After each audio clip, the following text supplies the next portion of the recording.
জানো জুবিন গাৰ্গ এজন সৰ্বসাধাৰণ মানুহ নহয়। তেওঁক আমি এতিয়াহে কৈছোঁ পুণ্যাত্মা বা ভগৱান বুলি মানুহে তেতিয়া কৈছে, তেতিয়া আমাৰ তেনেকুৱা লাগিছিলে মানুহজন। তেওঁ যি কথা কয় সেইটো লাগি যায়। বিয়া ঘৰৰ পৰা আৰম্ভ কৰি বনভোজলৈকে সেইটো গান বৰ্তমানেও চলি থাকে।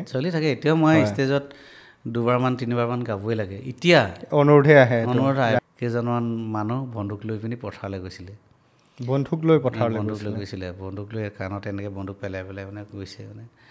তাৰপিছত এই ল'ৰাটোক মাতি দিয়া এনেকৈ ক'লে, মোক মাতি দিবলৈ ক'লে। তাৰপিছত নাম বিপিন চাউদাং নহয় জানো? হয় বোলে। মাৰোৱাৰী বিহাৰী যিবিলাক আছে অনা অসমীয়া আমাৰ অসমত যিবিলাক আছে, তেওঁলোককো এটা এটা কেছেটৰ দাম 500 টকাত বিকিছিলে, মোৰ মনত আছে। আলফাৰ লগত মই জড়িত হ'লোঁ, বিভিন্ন জেগাত মোক গান গাবলৈ লৈ যায়। মানে কি হৈছিলে, পেচাব কৰিবলৈ দিছিলে মোক, মানে হেৰি এটাত তাত কাৰেণ্ট লগাই থৈছিলে। গোটেই কথাখিনি এতিয়া যিখিনি কথা মই কৈ আছোঁ উদ্যম চেনেলত, সেই কথাখিনি মই আৰ্মিকো কৈছিলোঁ, কিন্তু তেওঁলোকে বুজি নাপায়। অসম পুলিচক মোক মানে জমা দি দিছিলে, আৰু তেতিয়া ডিব্ৰুগড় জেলত মোক 3 মাহ দিন ৰাখিছিলে। মই বাচি গৈছিলোঁ তেতিয়া। সিদিনা ৰাজীৱ শদিয়াৰ যোনজন কীবৰ্ডিষ্ট, তেওঁ কীবৰ্ডখন বিকি দিবলগীয়া হ'ল। চান্দা সংস্কৃতিটো বৰ ভাল সংস্কৃতি নহয় বাৰু সেইটো। এই বিপিন চাউদাঙৰ ল'ৰা এটা আছে নাই, ঝঁটলা বোলে, চুলি কেঁকুৰা কেঁকুৰি বোলে, এই ঝঁটলা ল'ৰাটো লৈ ফুৰে বোলে, সেইটোক লৈ পিনি ধন ঘটে বোলে। এইবাৰ বিপিন চাউদাঙে গেৰুৱা বসন পিন্ধিলে, 1 টকা 1 পইচা আজিলৈকে মই চৰকাৰৰ পৰা লোৱা নাই। অৰুণ গগৈদেৱক লৈ এটা গীত লিখিছিলোঁ, এই ইলেকশ্যন পাতিব নালাগে। সৰ্বানন্দ ককাইদেউহঁত ইমান বেয়া মানুহ নহয়। এতিয়া জনপ্ৰিয় মুখ্যমন্ত্ৰী বুলিয়ে ক'ব লাগিব, হিমন্ত বিশ্ব শৰ্মাদেৱে মোক তেনেকৈ কৈছিলে। সকলোলৈকে নমস্কাৰ জনাইছোঁ। আজি ইংৰাজী নৱেম্বৰ মাহৰ 18 তাৰিখ, অসমবাসীৰ বাবে এটি বিশেষ দিন। সদ্যপ্ৰয়াত সকলোৰে প্ৰিয় হিয়াৰ আমঠু কণ্ঠশিল্পী জুবিন গাৰ্গদেৱৰ মহাপ্ৰস্থানৰ পিছত তেখেতৰ প্ৰথমটি জন্মদিন অসমবাসীয়ে এক বিশেষ ধৰণে উদযাপন কৰিছে। আৰু এই বিশেষ দিনটোতেই আমি ইতিমধ্যে আৰম্ভ কৰা উদ্যম নামৰ পডকাষ্ট চেনেলটিৰ ষ্টুডিঅ' উদ্বোধন তথা প্ৰথমটি সাক্ষাৎকাৰ গ্ৰহণৰ বাবে আমি অসমৰ আন এগৰাকী অন্যতম জনপ্ৰিয় কণ্ঠশিল্পী, গীতিকাৰ, সকলোৰে শ্ৰদ্ধাৰ, অসমৰ সকলোৰে মৰমৰ ককাইদেউ বিপিন চাউদাংদেৱক আমন্ত্ৰণ জনাইছিলোঁ। তেখেতে অতি ব্যস্ততাপূৰ্ণ কাৰ্যসূচীৰ মাজতো আমাৰ আমন্ত্ৰণ ৰক্ষা কৰি ইতিমধ্যে আমাৰ এই উদ্যম পডকাষ্ট চেনেলটিৰ ষ্টুডিঅ' উদ্বোধন কৰিছে। ইয়াৰ পিছতেই আমি তেখেতৰ পৰা প্ৰথমটি সাক্ষাৎকাৰ গ্ৰহণৰ বাবে সাজু হৈছোঁ। ককাইদেউ, আপোনাৰ আজি অতি ব্যস্ততাপূৰ্ণ কাৰ্যসূচীৰ মাজতো এই বিশেষ দিনটিত আমাৰ আমন্ত্ৰণ ৰক্ষা কৰি আহি আমাৰ মাজত উপস্থিত হৈছেহি। তাৰ বাবে আপোনাক আমি প্ৰথমতেই ধন্যবাদ আৰু কৃতজ্ঞতা জ্ঞাপন কৰিছোঁ। আৰু আমাৰ এই উদ্যম পডকাষ্ট চেনেলটিৰ প্ৰথমটি সাক্ষাৎকাৰ গ্ৰহণৰ বাবে আমি সাজু হৈছোঁ। কৃষ্ণ কৃষ্ণ শংকৰ গুৰু হৰি ৰাম ৰাম ৰাম ৰাম। হয়, আজি এনেকুৱা এটা পবিত্ৰ দিনত আচলতে অচ্যুত কৃষ্ণ হাজৰিকা তেখেতে এজন এডভোকেট হয়, তথাপিতো তেখেতে আন এটা কলা বাছি ল'লে, এই এটা পডকাষ্ট চেনেল খুলিব। আৰু এইটোত চাগে বহুত মন আছিলে আগৰ পৰাই। আৰু আজি আচলতে মোক এই পডকাষ্ট চেনেলটি উদ্বোধন কৰিবলৈ, উন্মোচন কৰিবলৈ আমন্ত্ৰণ জনাইছিলে, আৰু সেইমতে আমি আজি উন্মোচন কৰিলোঁ। খুব ভাল লাগিলে।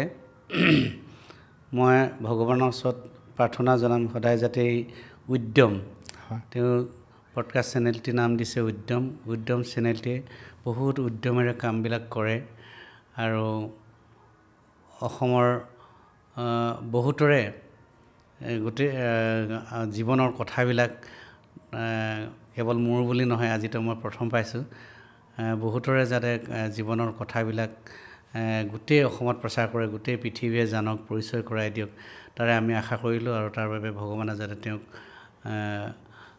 আগলৈ আগবাঢ়ি যাবৰ কাৰণে সন্মতি দিয়ে, তাৰে আমি কামনা কৰিছোঁ।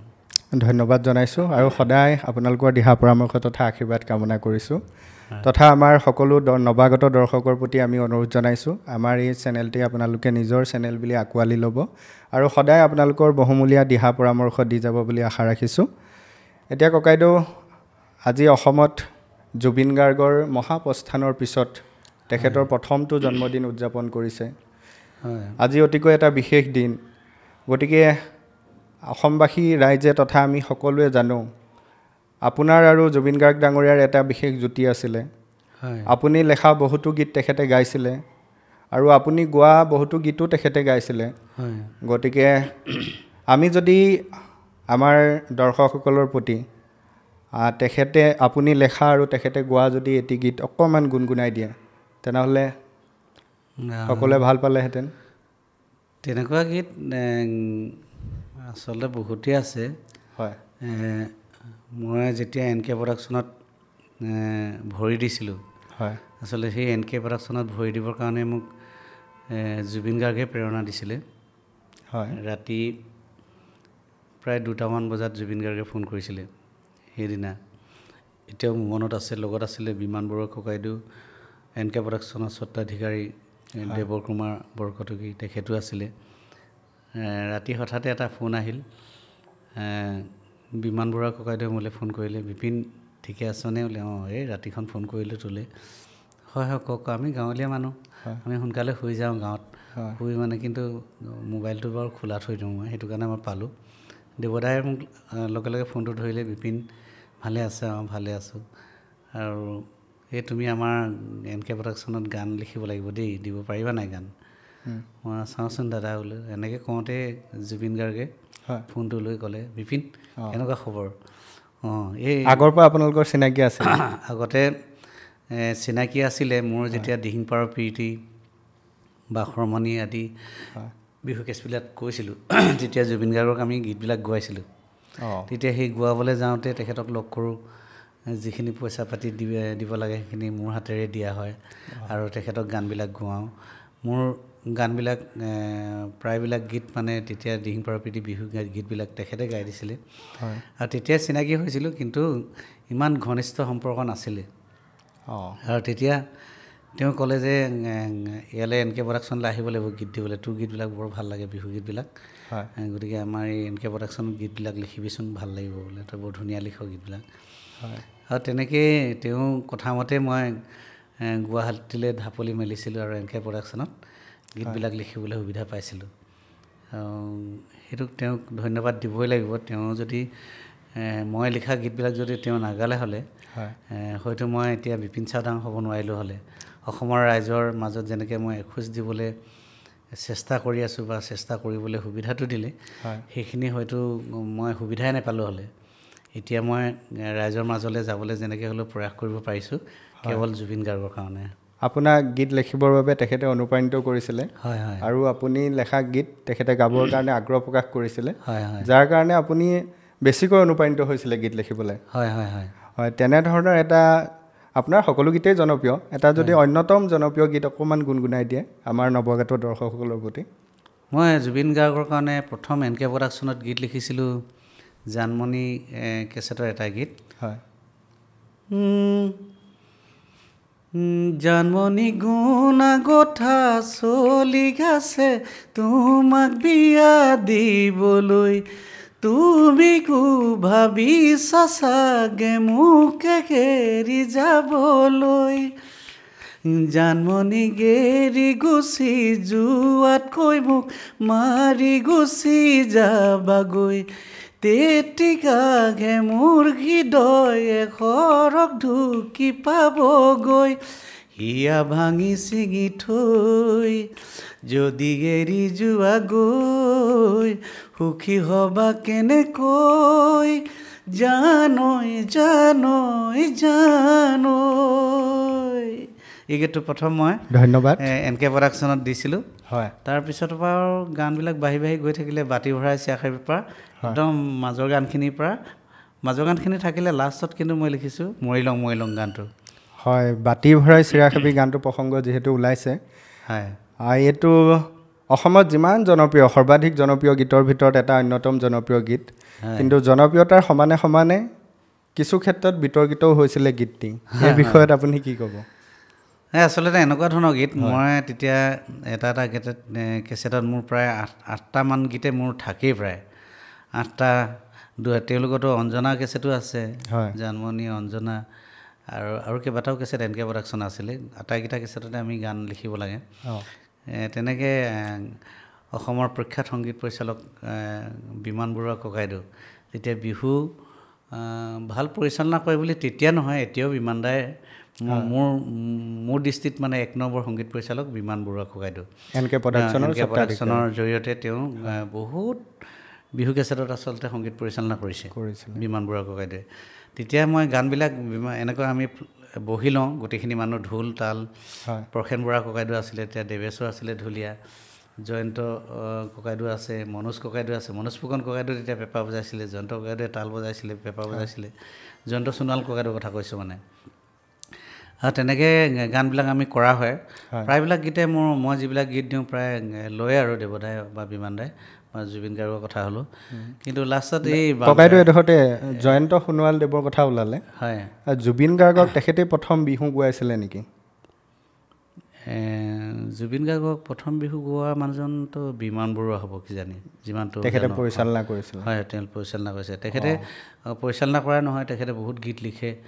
উজানৈ আকাশখন ধুনীয়া, তেনেকুৱা গীতবিলাক আচলতে বহুত কেছেটত বিমান বৰুৱাৰ দেৱেহে গীত গোৱাইছে প্ৰায়বিলাক মানুহক, মই জনামতে দিয়ে। তাৰপিছত সেই গানটো উলিয়ালোঁ, বাতি ভৰাই চিয়া খাবি। তেতিয়া অলপ বেয়া শব্দ আছিলে, বিমান বৰুৱা ককাইদেৱে খুব হাঁহিছে গানটো শুনি। এতিয়া বিমান দাই কৈছে এইটো সমালোচনা। ককাইদেউ আপুনি বেয়া শব্দ বুলি ক'বনে সেইখিনি, নে আমাৰ অসমীয়া চহা জীৱনত সাধাৰণতে ব্যৱহাৰ হৈ থকা শব্দ বুলি ক'ব? তেখেতে ভাবিছে বেয়া শব্দ অলপ আছে নেকি এনেকৈ বুলি, আৰু সমালোচনা হ'ব পাৰে নেকি বিপিন। তাৰপিছত দেৱদাক মাতিলে, দেৱদাই তেতিয়া ক'লে যে গানটো দেখোন মোৰ ভালেই লাগিছে, কিন্তু বেলেগ শব্দ কেইটামান আছে, সেইকেইটা বেয়া বুলি ভাবিব জানো মানুহে? তাৰপিছত মই কৈছোঁ মোৰ মতেতো বেয়া নহয়, মই যিখিনি সচৰাচৰ চহা জীৱনত যিখিনি ঘটি থাকে তেনেকুৱা কথাবিলাকে মই লিখিছোঁ, বেলেগ একো নাই। তাৰপিছত তেনেকৈ সেইটো কথা আলোচনা কৰি থাকোঁতে জুবিন গাৰ্গ ডাঙৰীয়া তেতিয়া মানে এনকে প্ৰডাকশ্যনত প্ৰায় থাকে, আৰু এটা ৰুমত শুইও থাকে ৰাতি। তেওঁ সাংঘাতিক কাম কৰে মানে। তেতিয়া জুবিন গাৰ্গ বুলিলে বিখ্যাত মানুহ এজন, মানে প্ৰত্যেক বিহু কেছেটত তেখেতৰ গীত থাকে, আৰু তেওঁ কেছেট কিনিলে ৰাইজে মানে ইয়াত জুবিন গাৰ্গ আছে নাই চাই লয়। জুবিন গাৰ্গ যেতিয়া থাকিব, কেইটা গাইছে জুবিন গাৰ্গে চাব, 2-3টা গাইছে, ল'ব পাৰি কেছেটটো, তেনেকৈ লয়। প্ৰত্যেকখন VCDত তেতিয়া তেখেতৰ গীত থাকিবই লাগিব। VCD আৰু VCDতকৈ আমি আগৰ জীৱনৰ কথা কৈ আছোঁ, মানে আমি আচলতে আমি প্ৰথম যেতিয়া কৰিছিলোঁ তেতিয়া VCD নাই, যেতিয়া বাতি ভৰা কৰিলোঁ তেতিয়ালৈকে VCD হ'ল। আৰু তাৰ আগৰ পৰা কিন্তু জুবিন গাৰ্গৰ লগত আমাৰ সম্পৰ্ক আছিলে গানৰ ক্ষেত্ৰত।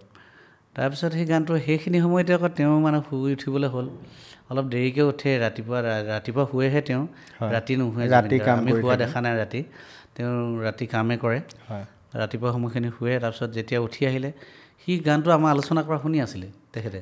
তাৰপিছত কৈছে এই কি নহ'ব বোলে, এই বিপিনে গানটো দিছিলে, কোনটো গাচোন বিপিন। তাৰপিছত এইটো এনেকৈ বাতি ভৰাই চিয়া খাবি মই গালোঁ, এইটোৱেতো 1 নম্বৰ গান হ'ব। তেওঁ ক'লে কি বেয়া শব্দ আছে, গোটেইখিনিতো ভাল শব্দ আছে, ভাল শব্দ। আৰু তেওঁক মই যে এতিয়া মাজে মাজে কৈ আছোঁ মানুহৰ আগত, জুবিন গাৰ্গ এজন পুণ্যাত্মা, তেওঁ বহুত কথা জানে, যি কথা কয় বহুত ভাবি চিন্তি কয়। মানুহে ভাবে জুবিন গাৰ্গে এনেকৈ মদ খাই পিনি কিবা কথা কৈছে, সেইবিলাক আমি আচলতে মানুহৰ সমালোচনাবিলাক আমি শুনি থাকোঁ, কিন্তু আমি গুৰুত্ব দি নলওঁ সেইবিলাক। আমি জানো জুবিন গাৰ্গ এজন সৰ্বসাধাৰণ মানুহ নহয়, তেওঁক আমি এতিয়াহে কৈছোঁ পুণ্যাত্মা বা ভগৱান বুলি মানুহে তেতিয়া কৈছে, তেতিয়াই আমাৰ তেনেকুৱা লাগিছিলে মানুহজন। তেওঁ যি কথা কয় সেইটো লাগি যায়। তেওঁ কৈছিলে এই গানটোতো এইটোৱে আটাইতকৈ বেছি চলিব, আৰু সেইটোৱে আটাইতকৈ বেছি চলিছে এবাৰ, বাতি ভৰাই চিয়া খাবি। কোনে শুনা নাই বাতি ভৰাই, এইটো কোনো বেয়া শব্দ নহয়। আৰু মই ক'লোঁ তেতিয়া ময়ো বেয়া শব্দ বুলি লিখা নাই, ৰাইজে ল'ব চাগে গীতটো, এইটো কৰ। আৰু যদি দেৱদাক সুধিলে, যদি তই নকৰ গানটো মই কৰোঁ, মই বেলেগকৈ কৰোঁ, এইটো গান মই ল'মেই, মই গামেই এইটো গান, বিপিনৰ গান। সেই তেতিয়া দেৱদায়ৰ তেওঁতো বিজনেছ কৰা মানুহ, এই হ'ব তেতিয়াহ'লে বিপিন এইটো কৰা। সেই তেতিয়া কৰিলোঁ, আৰু গানটো তেনেকৈ চলিও গ'ল। তেনেদৰেই অন্যতম এটা জনপ্ৰিয় গীতৰ সৃষ্টি হৈছিলে, যিটি বিয়া ঘৰৰ পৰা আৰম্ভ কৰি বনভোজলৈকে সেইটো গান বৰ্তমানেও চলি থাকে। এতিয়াও মই ষ্টেজত দুবাৰমান তিনিবাৰমান গাবই লাগে এতিয়া অনুৰোধে আহে অনুৰোধ আহে সেই ডেকা ল'ৰাবিলাকে চিঞৰি থাকে ডেকা গাভৰুবিলাকে এই বাতি ভৰাই আকৌ এবাৰ গাই দিয়ক তেনেকুৱা আৰু আমি আজি জুবিন গাৰ্গ ডাঙৰীয়াৰ জন্মদিন উপলক্ষে প্ৰথমতেই তেখেতৰ লগত আপোনাৰ যি সৃষ্টিৰাজি সেই বিষয়ে আলোচনা কৰিলোঁ তেখেতৰ লগত আপোনাৰ ব্যক্তিগত সম্পৰ্কও বহুত মধুৰ আছিলে ব্যক্তিগত সম্পৰ্ক মোৰ খুব বেছি তাৰমানে ঘৰুৱা সম্পৰ্ক নাছিলে মোৰ হয় তেনে গানৰ বিষয়ে আছিলে যেনেকৈ ধৰক যেনেকৈ সিদ্ধাৰ্থহেঁত আছিলে বা বেলেগ মানুহ তেওঁলোকৰ যিখিনি লগৰ মানুহ আছিলে যেনেকৈ লগে লগে একেলগে খোৱা বোৱাৰ পৰা ঘৰত যোৱা আদি কৰি চব একেলগতে লাগিয়ে থাকে মোৰ সেইটো সম্পৰ্ক নাছিলে মোৰ যেতিয়া গানৰ সময় আহে গানৰ বিষয়ে আলোচনা কৰিব লাগে বা গান শুনিব লাগে গান তাক শুনাব লাগে তেখেতক তেতিয়াহে মোৰ বেছি সান্নিধ্য হয় কেইখনমান প্ৰগ্ৰেম অৱশ্যে মই তেওঁৰ লগত কৰিছোঁ একেলগতে দুইজনে এটা ষ্টুডিঅ'তে কৰিছোঁ সেইটো গানৰ সম্পৰ্কতে হয় কিন্তু ঘৰুৱা সম্পৰ্ক তেনেকুৱা নাছিলে মোৰ সৃষ্টিৰাজিৰ লগতে বিশেষ ধৰণৰ তেখেতৰ লগত সম্বন্ধ আছিলে ধন্যবাদ জনাইছোঁ আপুনি কথাখিনি জনোৱাৰ বাবে আজি তেখেতৰ জন্মদিন উপলক্ষে প্ৰথমতেই আমি তেখেতৰ লগত থকা আপোনাৰ সম্পৰ্ক আৰু তেখেতৰ লগত হোৱা আপোনাৰ সৃষ্টিৰাজিৰ চমুকৈ অকণমান আলোচনা কৰিলোঁ এতিয়া আমি আপোনাৰ এই সংগীত জগতখনত আপোনাৰ এই আজিৰ যি যাত্ৰা আজি যি এটা পৰ্যায় পাইছেহি এই যিটো দীঘলীয়া যাত্ৰা আপোনাৰ কেনেদৰে আৰম্ভ হৈছিলে আপোনাৰ শৈশৱ কেনেধৰণৰ আছিলে আপোনাৰ শিক্ষা জীৱন কেনেধৰণৰ এই বিষয়ে কিছু কথা পাতিবলৈ আগ্ৰহ কৰিম সেইটো প্ৰাণবিলাকতে কৈছোঁৱেই মোৰ গোটেই জীৱনৰ কথাখিনি মই থুলমূলভাৱে ক'ব পাৰিম আৰু এতিয়া থুলমূলভাৱে এনেকুৱা মোৰ ঘৰখনৰ অৱস্থাটো একদম বেয়া আছিলে সেইটো গোটেই অসমৰ ৰাইজে জানে আৰু তেনেকুৱা এটা হয়তো এতিয়া তেনেকুৱা এজন ছিংগাৰ বা গান গোৱা মানুহ সংস্কৃতকৰ্মী আছেনে নাই মই আচলতে ভিক্ষা কৰিছিলোঁ ঘৰৰ অৱস্থা মোৰ ভাল নাছিলে গতিকে মই মাৰ লগত মই ভিক্ষা কৰিবলগীয়া হৈছিলে সেই কথাটো চবেই জানে আৰু যেতিয়াৰ পৰা মই শালৰ মুঠিত ধৰিব পৰা হ'লোঁ তেতিয়াৰ পৰা মই বেলেগৰ ঘৰত হালোৱা খাটি ডাঙৰ হৈছিলোঁ বহুত সৰু তেতিয়া তাৰ মাজে মাজে মই স্কুলো গৈছিলোঁ মাহঁতে মোক স্কুলতো পঠাইছিলে কেতিয়াবা কিন্তু স্কুলত যথেষ্ট মই মাৰপিট খাবলগীয়া হৈছিলে মাষ্টৰৰ পৰা সেইটো কাৰণে কেতিয়াবা হাল বাই যাওঁ কাণত বোকা লাগি থাকে এইবোৰ ধুব নোৱাৰা নেকি বুলি খুব পিটে কেতিয়াবা ভাগৰ লাগে স্কুলত গৈ মই টোপনিয়াই থাকোঁ গোটেই ৰাতিপুৱাই জগাই দিয়ে হাল বাই পিনি আকৌ স্কুললৈ যাব লাগে স্কুলত আৰু প্ৰায় স্কুল ক্ষতি হয় মোৰ স্কুল ক্ষতি হোৱাৰ কাৰণেও স্কুলত মাৰ খাব লাগে আৰু তেনেকৈ শিক্ষা জীৱনটো মই আগবঢ়াই লৈ গৈছিলোঁ তাৰ লগতে মোৰ ভিক্ষাৰ জীৱন মোৰ হালোৱাৰ জীৱন আৰু তেনেকৈ গানৰ জীৱনো আগবঢ়াই লৈ গৈছিলোঁ মই আজি অসমৰ সংগীত জগতত আপুনি যিটো পৰ্যায় পাইছেহি এয়া আপুনি কোনো ধৰণৰ উত্তৰাধিকাৰী সূত্ৰে লাভ কৰা নাই আপোনাৰ নিজৰ সৃষ্টিৰাজি আপোনাৰ নিজৰ কষ্ট আৰু ত্যাগৰ ফলত এই আজি পৰ্যায় পাবলৈ সক্ষম হৈছেহি আজি অসমৰ আপুনি অন্যতম জনপ্ৰিয় কণ্ঠশিল্পীসকলৰ ভিতৰত অন্যতম আপোনাৰ এই যি এক কষ্টকৰ শৈশৱ পাৰ কৰিছে আন 10টা শিশুৰ গতে আপোনাৰ শৈশৱ বৰ মধুৰ নাছিলে খেল ধেমালিৰ মাজেৰে পাৰ হোৱাৰ পৰিৱৰ্তে আপুনি কষ্ট কৰি হাল বাই তেনেধৰণে পাৰ কৰিবলগীয়া হৈছিলে তাৰপিছত আপুনি এই সংগীত জগতলৈ কেনেধৰণে আহিলে আপোনাৰ প্ৰথম সৃষ্টিৰাজিটো কেনেধৰণে আৰম্ভ হৈছিলে আচলতে তেতিয়া মই গান খুব বেছি ভাল পাইছিলোঁ যেতিয়া ভিক্ষা জীৱন আছিলে মোৰ তেতিয়াও মই গান খুব বেছি ভাল পাইছিলোঁ গানবিলাক খুব চিঞৰি চিঞৰি গাই থাকোঁ সেই মহান মহান মনীষীসকলৰ গীত মই আগতেও কৈছোঁ খগেন মহন্তৰ ডক্টৰ ভূপেন হাজৰিকা জয়ন্ত হাজৰিকাদেৱৰ গীত দীপেন বৰুৱা তেখেত এতিয়াও আছে তেখেতৰ গীতো মই বৰ ভাল পাইছিলোঁ সেইবিলাক গীত মই আচলতে খুব শুনিছিলোঁ কেনেকৈ শুনিছিলোঁ মোৰ ঘৰততো ৰেডিঅ' নাই টিভি নাই কোনো তেনেকুৱা এটা পৰিৱেশ নাই মই যেতিয়া মাৰ লগত ভিক্ষা কৰিবলৈ যাওঁ মানুহৰ ঘৰে ঘৰে আমিতো ধনী মানুহ ঘৰলৈ যাওঁ যাৰ ঘৰত ৰেডিঅ' থাকে বিশেষকৈ ৰেডিঅ'বিলাক বজাই থৈ দিয়ে মই খুব শুনো তাত আৰু প্ৰায় মোৰ কমন পৰিছিলে ভগৱানে মোক সেইটো দিশত লৈ গৈছিলে মই যেতিয়া মানুহৰ ঘৰলৈ যাওঁ তেতিয়া মই গান বাজি থকাই শুনো তেতিয়া মই অকণমান মাক মই হাতত এনেকৈ চিকুটো মানে খুব অকণমান মানে ভিক্ষা দিলেও মাক যেতিয়া এনেকৈ মোনা এটা আগবঢ়াই দিয়ে মায়ে ভিক্ষা চাউল বা কিবা এটা ধান দি দিয়ে তাৰপিছততো আমি যাবগৈ লাগিব যা বুলি গৃহস্থই ক'বই ভিক্ষাৰীবিলাকক কেনেকৈ কয় আৰু তেতিয়া আমি একেই ভিক্ষাৰী আছিলোঁ আমাক কিবা এটা ভিক্ষা দিয়াৰ পিছত থাকিবলৈ নিদিয়ে যা তেনেকৈ কৈ আমি যাবলগীয়া হয় কিন্তু মাক তথাপিও মই চিকুট মাৰোঁ অকণমান ৰচোন গান এটা বাজি আছে তেতিয়া অকণমান শুনো সেই তেনেকৈ গানবিলাক আচলতে হৃদয়ত ভৰাই লৈছিলোঁ সেই মনীষীসকলৰ গীতবিলাক। আৰু এটা মই কৰিছিলোঁ, মই গানবিলাক কেনেকৈ পাইছিলোঁ, আমাৰ গাঁৱত তেতিয়া তুলনীয়া বিয়াবিলাক যে পাতে, তেতিয়া প্ৰায় তুলনীয়া বিয়াতে আমাৰ কিবা মাইক লগায়, এনেকুৱা হৰ্ণ দি পিনে এনেকৈ মাইক লগায়। তাতো সেই মহান মহান মনীষীসকলৰ গীতে বাজি থাকে, যাক আমি মনীষী বুলি কৈছোঁ। ডক্টৰ সুধাকণ্ঠদেৱৰ গীত, জয়ন্ত হাজৰিকা, খগেন মহন্তদেৱৰ, অৰ্চনা মহন্তৰ আদি কৰি দীপেন বৰুৱাকোৱাইদেউৰ গীত, সেইবিলাক গীত মই তেতিয়া তেনেকৈ শুনি শুনি অলপ অলপ অলপ যি পাৰোঁ মুখস্থ কৰিবলৈ চেষ্টা কৰিছিলোঁ। সেইটোৱে মোক কামত আহিছিলে মানে মাৰ লগত যেতিয়া ভিক্ষা কৰিবলৈ যাওঁ, তেতিয়া মায়ে ক'ৰবাক কৈ দিয়ে, মানে ল'ৰাটোক ভাত কেইটামান দিব নেকি, ই গান দুটামান গাই দিব। কেতিয়াবা আমাৰ লঘোণ থাকিবলগীয়া হয়, তেতিয়া ধৰক মায়ে ক'বলগীয়া হয় ভাত কেইটামান বুদ্ধি কৰি আৰু ভাত কেইটামান মানে দি দিয়কচোন। তেনেকৈ ভাত কেইটামান দিব, কি গান গাই বুলি কয় নহয়, কি গান গাচোন এই ল'ৰা, এনেকৈ কয়। তেতিয়া মই খুব চিঞৰি সেইবিলাক গীত গাওঁ। মানে গীত গালে মোৰ কণ্ঠটো তেতিয়া ভাল আছিলে, অলপ ভুলে শুদ্ধই গাইছিলোঁ বা সম্পূৰ্ণ গীতটো গাব পৰা নাছিলোঁ, কিন্তু যিখিনি গাওঁ আকৌ সেইখিনি গৃহস্থই ভালে শুনে নহয়। তেতিয়া মানে কয় ভাতো দিয়ে, লগতে সেই 4 অনা 25 পইচাও আছিলে, 10 পইচা 5 পইচাও তেতিয়া আছিলে, তেনেকৈ দলি মাৰি দিয়ে। সেইবিলাকে মই 2 টকা পাইছিলোঁ, গোটাবও পাৰিছিলোঁ। তেনেকৈ আচলতে গানৰ উৎসাহটো মোক, কিন্তু সেইখিনিহে মোৰ অডিয়েঞ্চ আছিলে।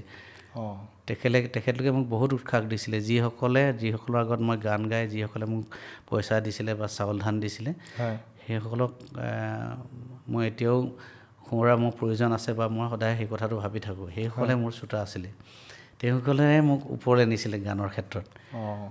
তেনেকৈ গানৰ জগতখন তেনেকৈ আগবাঢ়ি গৈ আছিলে। হাল বালোঁ, হালোৱা থাকোঁতেও খুব হালোৱে চিঞৰি গীত গাওঁ। তেতিয়া লাহে লাহে কি হ'ল, মানে মোৰ ককাইদেউ ধৰ্মেশ্বৰ চাউদাং, মোৰ যাক মই গানৰ ভগৱান বুলি ভাবোঁ। মই এতিয়াও মোৰ গানৰ ভগৱান যদি আছে এজনে, তেতিয়াৰ পৰা আপোনাৰ ককাইদেউ মই খুব গীতিকাৰ ধৰ্মেশ্বৰ চাউদাং, খুব ভাল গান লিখে সি অকণমান চোকা, পঢ়াটো চোকা। তাক সেইকাৰণে মাহঁতে তাক ভিক্ষা কৰা বা হালোৱা থকা তাক তেনেকুৱা কৰিবলৈ কোনোদিন নিদিলে। তাক স্কুললৈ পঠায়, স্কুলত মৰম পায় সি, মা দেউতাহঁতে ভাল মৰম পায় তাৰ কাৰণে। গতিকে সি আকৌ গান লিখিব পৰা হ'ল। ককাইদেউ গান কেনেকৈ লিখে মই সেইবোৰ চাই থাকোঁ। তাৰপিছতে ময়ো গান লিখিব পৰা হ'লোঁ, অলপ ডাঙৰ হ'লোঁ আৰু তেতিয়া ডেকা হ'লোঁ আৰু ডেকা মানে বেলেগৰ ঘৰত ভালদৰে হাল বাব পৰা হ'লোঁ। মই ডিমাণ্ড কৰিব পৰা হ'লোঁ, মোৰ ইমান মন ধান লাগিব, তেতিয়া মই এবছৰটো হালোৱা থাকিম। তেনেকৈ ককাইদেউৰ লগত কেতিয়াবা গান লিখাও হয়, গানৰ চৰ্চা হয়। তাৰপিছত মই হালোৱাও থাকোঁ, কিন্তু হাল বাই থকা সময়টোত মই গান গাই থাকোঁ। তেতিয়া গোটেই অঞ্চলৰ ৰাইজে গম পাইছিলে যে এই ল'ৰাটোৱে সঁচাকৈ গান বহুত ধুনীয়াকৈ গাই থাকে দেখোন। তেনেকুৱা। তেতিয়া আপুনি নিজৰ গীত গায়নে, নে আপুনি কোৱা ধৰণে মহান মনীষীসকলৰ গীত গায়? হাল বাই থাকোঁতে প্ৰায় নিজৰ গান গাবলৈ চেষ্টা কৰোঁ, ককাইদেউ গীত। আৰু মই নিজে লিখিবলৈ চেষ্টা কৰোঁ। তেতিয়া হঠাতে মই আপোনাক উদাহৰণ এটা দিম।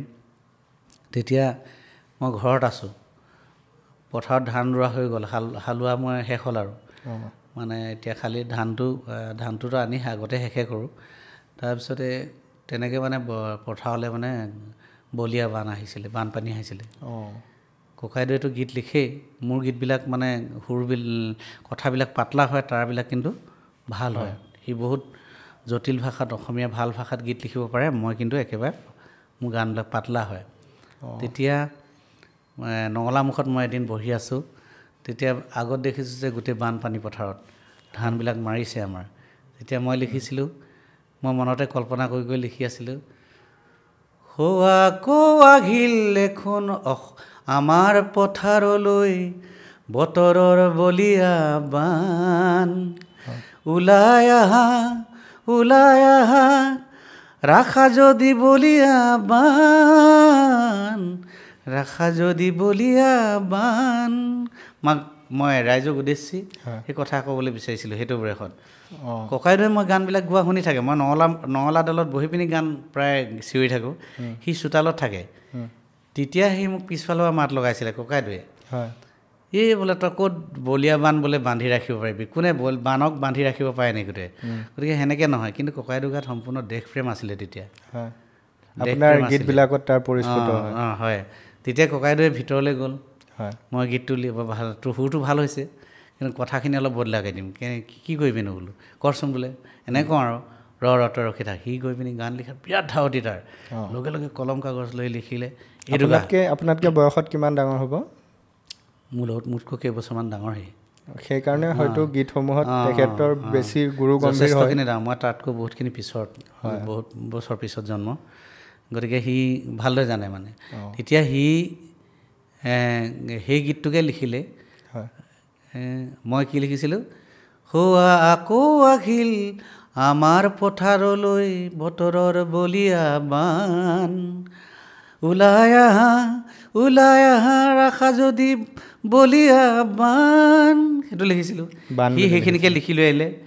হোৱা আকৌ আহিল দেখোন অসমৰ বুকুলৈ দেশৰ বদনে অনামান, হোৱা আকৌ আহিল দেখোন অসমৰ বুকুলৈ দেশৰ বদনে অনামান, জাগি উঠা অসমীয়া, জাগি উঠা অসমীয়া, ৰাখা যদি জননীৰ মান, ৰাখা যদি জননীৰ মান।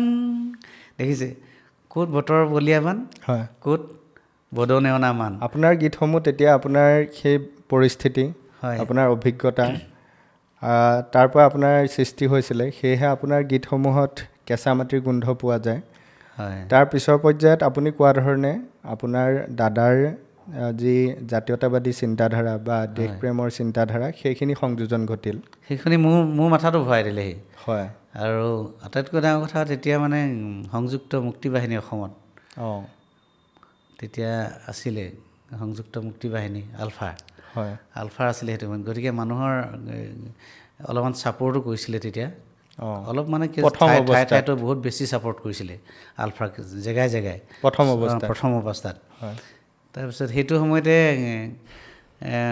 মই যে অলপ বিপ্লৱী ধৰণৰ গীতবিলাক গাওঁ, ককাইদেৱে লিখে, মই গাওঁ বা ময়ো লিখিবলৈ চেষ্টা কৰোঁ, তেনেকৈ মানুহবিলাকে গম পাই গৈছিলে। অহুকাণে পহুতে আলফাৰ কাণত পৰিছিলে। তেনেকৈ প্ৰথম কেছেটৰ কথা ক'বলৈ গৈ আছোঁ দেই মই। তেতিয়া মানে মোক কেছেট এটা কৰিবলৈ খুব মন, কিন্তু আৰু গম পায়ে নহয় পইচা পাতি তেতিয়া আৰ্থিক অৱস্থাৰ কাৰণে, হালোৱা থকা মানুহ এটাৰ কাৰণে আৰু সেইটোতো সম্ভৱ হৈ নুঠে। তেতিয়া মই বেলেগ মানুহৰ ঘৰত, সেই বছৰো মই হালোৱা আছিলোঁ, হাল বাই থাকোঁতে কেইজনমান মানুহ বন্দুক লৈ পিনি পথাৰলৈ গৈছিলে। বন্দুক লৈ গৈছিলে, বন্দুক লৈ কাণত এনেকৈ বন্দুক পেলাই মানে গৈছে মানে। তাৰপিছত এই ল'ৰাটোক মাতি দিয়া এনেকৈ ক'লে, মোক মাতি দিবলৈ ক'লে। তাৰপিছত নাম বিপিন চাউদাং নহয় জানো? হয় বোলে। তুমি গান চান গোৱা বোলে। আৰু এটা বেলেগ কামতো গৈছিলে তেওঁলোকে, কিন্তু লগতে মোকো মানে তাৰ পৰা তেওঁলোকে ক'লে, মালিকক ক'লে যাৰ ঘৰত আমি হালোৱা থাকোঁ, তেওঁক পঠাই দিয়কচোন অলপ দিয়া, আপোনালোকে বক হাল। মই কৈছিলোঁ তেওঁলোকক, মই হালোৱা থাকোঁ নহয়, তেওঁলোকে মোক পইচা কাটি দিব নহয়, এনেকৈ কৈছিলোঁ। তেওঁ মালিকক তেওঁলোকে কৈ দিলে যে লৈ দিয়কচোন, এৰি দিয়ক তাক। তাৰপিছত তেনেকৈ মোক লৈ গ'ল। তেতিয়া তেওঁলোকে মোক ডাঙৰ এটা প্ৰস্তাৱ দিলে, মানে আমি তোমাৰ গানবিলাক জানো, তুমি ধুনীয়াকৈ বিপ্লৱী গীত গোৱা, তুমি আমাৰ কেছেটত গীত গাব লাগিব। কেছেট বুলি কওঁতেতো মই একদম মানে আচৰিত পাইছোঁ, মোক কেছেটত গোৱাব, তুমি কেছেটত গান গাবা, আমি ফাইনেন্স কৰিম। তেতিয়া মই একেবাৰে হ'ব বুলিয়ে কৈ দিলোঁ আৰু হ'ব বুলি কৈ দিলোঁ। হেঁপাহটো আছিলে।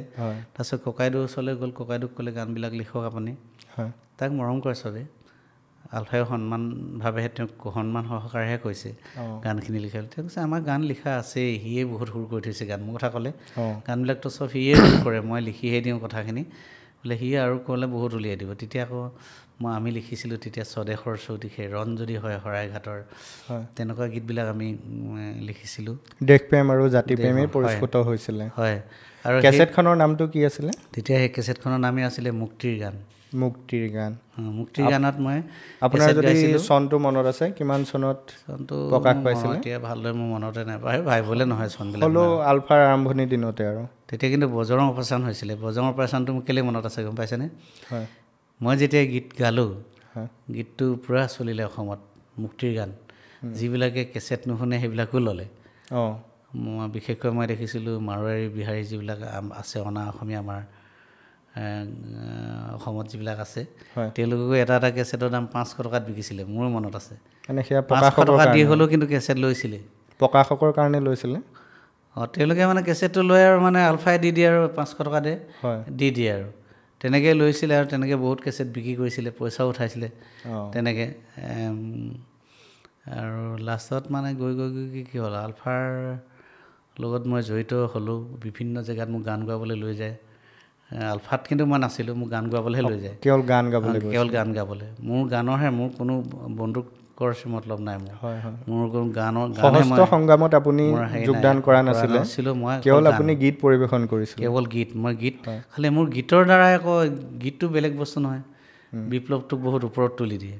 গীতখিনি, গীতৰ দ্বাৰাই বহুত কিবা কিবি কৰিব পাৰে। ঠিক তেনেকৈ আগবাঢ়ি গৈ থাকিলোঁ। কিন্তু এটা সময়ত কি হ'ল, আলফাৰ মানুহবিলাকে চাৰেণ্ডাৰ কৰিলে। চাৰেণ্ডাৰ কৰা পৰ্যায়টো আহিলে, তেতিয়া বজৰং অপাৰেশ্যনৰ পিছৰ কথা কৈছে। বজৰং অপাৰেশ্যনৰ ওচৰত তেতিয়া মানে এই আলফাবিলাকে মানে কাৰোবাক ধৰি দিব লাগে, মানুহ ধৰি দিব লাগে। তেওঁলোকক কিবা টেক্সি মানে এম্বেচাডৰ দিয়ে, পইচা দিয়ে, 3 লাখ 5 লাখ এনেকুৱা দিয়ে, 7 লাখ দিয়ে। কিন্তু তেওঁ তাৰ বিনিময়ত আলফা ধৰি দিব লাগে। তেতিয়া জড়িত, মইতো আলফা গীত গাইছিলোঁ, তেওঁলোকে গাইছিলে। তেওঁলোকে কোনোবা এজন গৈ পিনি কাৰোবাক ধৰাব নোৱাৰে, মোৰ কথাটো কৈ দিলে, ইটো আলফা গীত গাই, ইয়াকো ধৰিব লাগে। আমিয়ে ফাইনেন্স কৰিছিলোঁ সেইটো সময়ত। আমি তেতিয়া চাৰেণ্ডাৰ কৰিলোঁ, সিটো চাৰেণ্ডাৰ কৰা নাই। মইনো কি বুলি চাৰেণ্ডাৰ কৰিম, মই গান গাব নোৱাৰোঁ, মইতো আলফা নহয়। গতিকে তেওঁলোকক ডাইৰেক্ট ভাৰতীয় সৈন্যক কৈ দিলে। ভাৰতীয় সৈন্যই মোক উঠাই লৈ আহিলে। তাতে মই উঠাই পিনি বহুত হাৰাশাস্তি, মই যেন তেনহে বাচিছোঁ আৰু মৰণৰ পৰা। খুব বেছি মাৰিছিলে মোক, তই আলফা কৰ বুলি। মই আলফা নকৰোঁ, মই গান গাওঁ, যোনে কৰিছে আপোনালোকে সোধক। সেইবোৰ বাচ বিচাৰ নাই। ভৰি মানে ওপৰত এনেকৈ ভৰিকেইটা বান্ধি ল'লে, বান্ধি পিনি ওপৰত তুলি লৈছে, মূৰটো তললৈ কৰি খুব পিটিছে। AK-47 খুন্দা। অৱশেষত অমানৱীয় অত্যাচাৰৰ সন্মুখীন হৈছে। অৱশেষত মোক মাৰি পেলাবলৈও লৈছিলে তেওঁলোকে। মানে কি হৈছিলে, পেচাব কৰিবলৈ দিছিলে মোক, মানে হেৰি তাত কাৰেণ্ট লগাই থৈছিলে। তাৰপিছত মই ইমান কৈছোঁ তেওঁলোকক, মই একো নাই, মই গানহে গাওঁ, যিখিনি কথা কৈছোঁ মই একদম সঁচা কথা কৈছোঁ। মই গোটেই জীৱনৰ কথা কৈছোঁ। মই এনেকৈ ডাঙৰ হোৱা, ভিক্ষা কৰি ডাঙৰ হোৱা, হালোৱা হৈ ডাঙৰ হোৱা, এনেকৈ হাল বাই থাকোঁতে মোক তেওঁলোকে লৈ আনিলে। গোটেই কথাখিনি এতিয়া যিখিনি কথা মই কৈ আছোঁ উদ্যম চেনেলত, সেই কথাখিনি মই আৰ্মিকো কৈছিলোঁ, কিন্তু তেওঁলোকে বুজি নাপায়। লাষ্টত মানে ইয়াত পেচাব কৰোঁ বোলে, তো পেচাব কৰিব লাগিছে নি? লাগিছে বোলো। মোক লাগিছিলেও মানে, ইয়াত পেচাব কৰোঁ। মই দেখিছোঁ তাত কাৰেণ্ট লগাই থৈছে, মোৰ এটা ভয়ো লাগিলে, ইয়াত কি লগাইছে, কি কথা। তাৰপিছত ভগৱান আছে যে, মই কোনো অন্যায় কৰা নাছিলোঁ, ভগৱান আছে যে ওপৰত। মই পেচাব কৰিবলৈ প্ৰায় চেণ্টেন খুলিছিলোঁ, আৰু চেণ্টেন খোলোতে যোনজন কামাণ্ডাৰ আছিলে, সেই কামাণ্ডাৰজনক ওচৰতে এজন মানে আৰ্মি ৰখি আছিলে। সেই আৰ্মিজনে মোক পেচাব কৰিবলৈ লওঁতে এক গটা মাৰি ক'ৰবাত পেলাই দিলে। ভগৱান তেখেতৰ ওপৰতে আহিলে, তেখেতে মোৰ ভগৱান।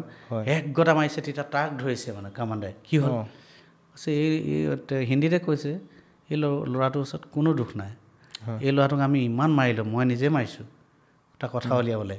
গতিকে ই গোটেই সঁচা কথাখিনি কৈ দিছে। তাৰ চকু পানী বৈ গৈছে আৰ্মিজনৰ। আৰ্মিটো এজন মানুহে ন, তেওঁ চকু পানী বৈ গৈছে। তেওঁ চকু পানী বৈ কৈছে, এই ল'ৰাটোৱে অকণমানো দুখ নাই, গতিকে আমি ইয়াক ইমান মাৰিলোঁ, ইয়াক জেলত দি দিব লাগে।